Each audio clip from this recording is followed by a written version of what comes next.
I'm delighted to have you as part of this community. Welcome, welcome, welcome. Hello, dear viewers. Get ready to expand your horizons as we delve into transactional asset pricing approach.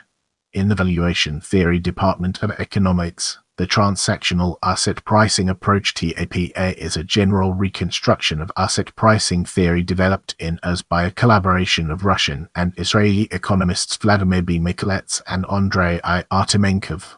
It provides a basis for reconstructing the discounted cash flow DCF analysis and the resulting income capitalization techniques such as the Gordon growth formula C dividend discount model from a transactional perspective, relying, in the process, on a formulated dynamic principle of transactional equity in exchange. In this part of the video, we'll be diving deep into general overview and unraveling its profound impact.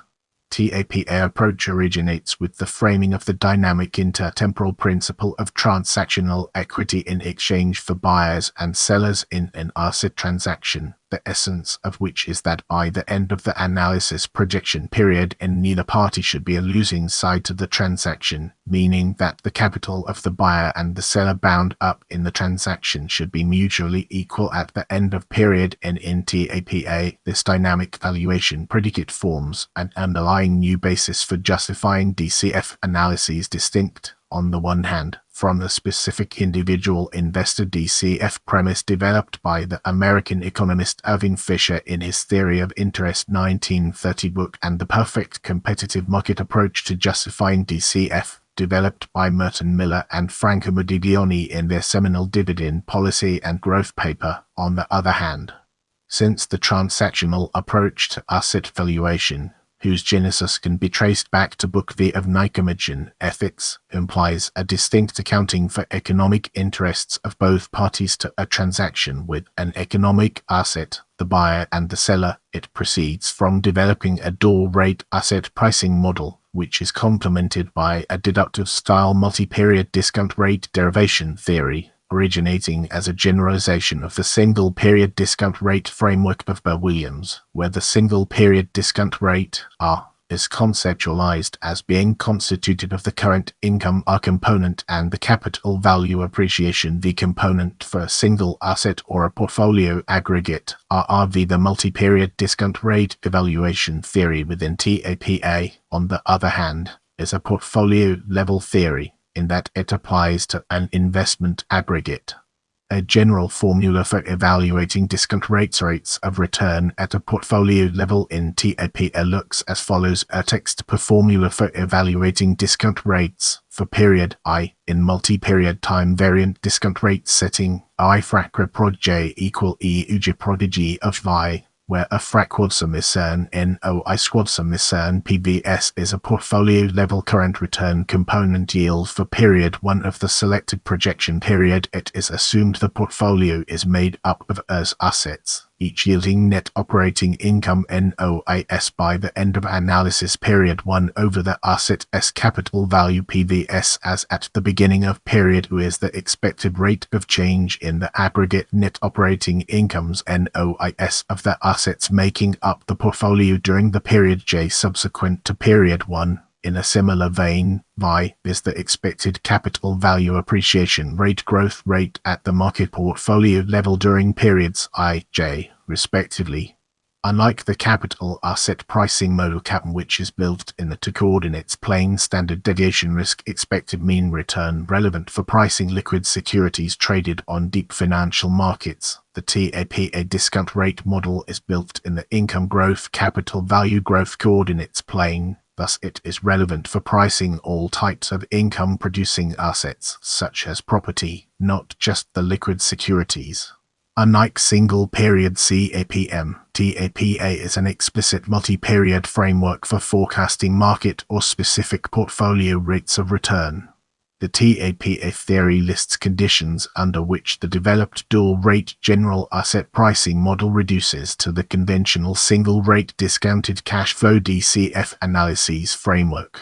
Such a framework with time-variable discount rates is called the TAPA BPE basic pricing equation, A Textopus basic pricing equation BPE with time variable discount rates Vnoikitsamikan fraquad prod iak u o quad prod iak I plus a fraquad prod iron of o quad prod iron I where stands for the market value of the asset being valued as at the valuation date T0 determined under the income approach. Re is the time variable discount rate determined under the TAPA multi-period discount rate forecasting framework above. V is the expected rate of change in the capital value V1 of the asset being valued subject asset over the period I earn. UI is the expected rate of change in the net operating income from the subject asset V1 over period I NOI.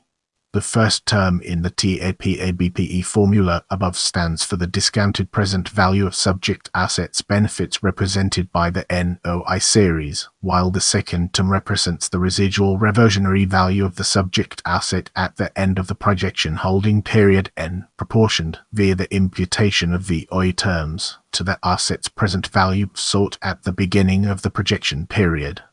Thus, as can be seen, Tupper's BPE equation of value is a circular equation usually solvable by numeric methods of evaluation. The distinction of VOI, UI vis-a-vis VI, UI variables is emphasized in TAPA. The former represent the properties of the subject asset being valued, the latter the properties of a benchmark, a market aggregate, or a portfolio against which the valuation of subject asset is rendered.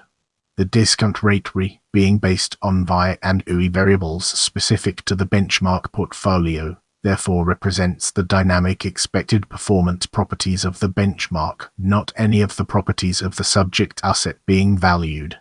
Such a conceptualization of discount rates in the TAPA context emphasizes the explicit comparative nature of any income approach-based valuation, with TAPA making such a linkage to a valuation benchmark employed explicit via the specification of discount rates in the multi-period analysis framework that it offers.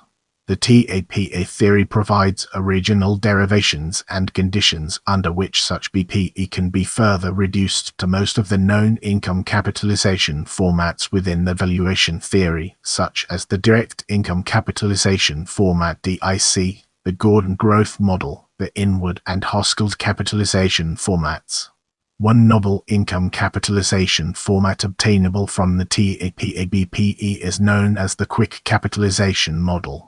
Let's now turn our attention to dual-rate asset pricing model in TAPA and uncover the fascinating insights it brings to the table. Dual-rate asset pricing model developed under TAPA represents a substantial contribution of TAPA to generalizing the discounted cash flow analysis framework. The general pricing equation for this model is as follows: a Textopus dual-rate asset pricing model, vertug prod iron SC equals left where, additionally, B and C stand for the expected rates of return discount rates utilized by the buyer B and seller S with reference to period I, respectively, for the purposes of subject asset transactional pricing. Hence, the dual rate model, S raise is the expected residual reversionary value of the subject asset at the end of its holding period N. Z is an imputed measure of disproportionality between the economic interests of the buyer and the seller, with the left-hand side of the equation reflecting economic interests of the seller, and the right-hand side those of the buyer. If the residual value of the subject asset S raise can be assumed to be proportional to the asset's initial value sought via an imputation of the asset's own rates of change in capital value expected over the projection period, VOI, like it is assumed in the TAPA-BPE context, then the presented dual-rate pricing equation becomes amenable to solutions for e.g. by numerical methods. The dynamic principle of equity in exchange mentioned above implies Z1. This principle is needed to reduce the dual-rate pricing model to more conventional-looking DCF analyses, and TAPA-BP is shown above, along with the assumption that VBCRE, that is that the buyers' and sellers' rates of return converge to some representative market value for such rates called the discount rate in the conventional single-rate DCF applications, as mentioned. Tupper's multi-period discount rate evaluation framework summarized in the formula above allows to determine such converged market rates on a valuation benchmark portfolio level. Let's now turn our gaze towards applications and explore the fascinating connections it has to offer. TAP evaluation framework is applicable to pricing assets possessing less than perfect liquidity with reference to a selected valuation benchmark for which the discount rates have to be developed or forecast by a valuer. In particular, the TAP approach has found applications for pricing assets to the equitable fair standard of value valuation basis, which is defined in the International Valuation Standard published by the International Valuation Standards Council. Additionally, the flexible time variable nature of discount rates in the TAP-ABPE provides a novel framework for exploring the effects of market cycles on the prices of assets embedded in the markets. Don't forget to check out my other videos for more valuable content.